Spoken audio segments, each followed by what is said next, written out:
Good afternoon, it's Brian again, and today I'm going to explain what short selling is. Once again, this concept is not specific to cryptocurrency or even to margin trading in general, so if you got to this video from another channel, from YouTube search, Google search, something like that, feel free to stick around. I think you could still learn something.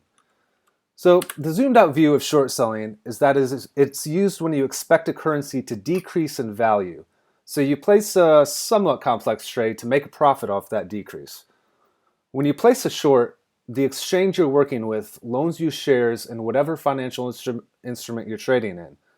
In this case, currency pairs, cryptocurrency pairs. Notice I said the exchange is loaning you shares, not the cash value of those shares. You then immediately sell them for cash.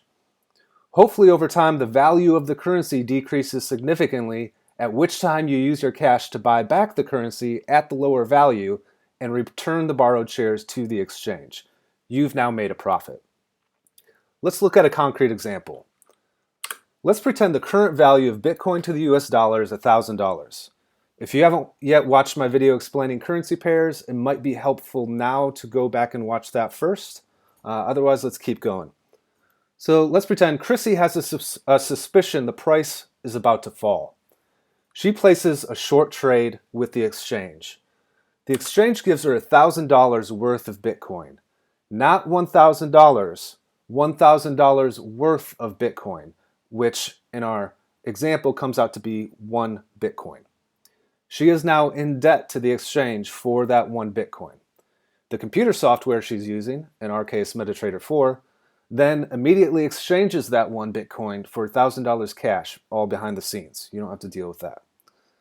On Tuesday, Chrissy logs into her trading account and sees that the value of Bitcoin to the US dollar has fallen dramatically to $900, and she decides to close out the trade. She has that $1,000 cash at her disposal, but now, because the value has fallen, it only takes 900 US dollars to buy 1 Bitcoin. So she does. She now has 100 US dollars and 1 Bitcoin. She returns the 1 Bitcoin loan to the exchange and pockets the $100. That's it. We now know 2 types of trades, longs and shorts. Longs are used to profit when we anticipate the value of a currency pair will increase, and shorts are used to profit when we anticipate the value of a currency pair will decrease. It's really that simple. As always, let me know in the comments if you have any questions or need any more clarification. Have a great day.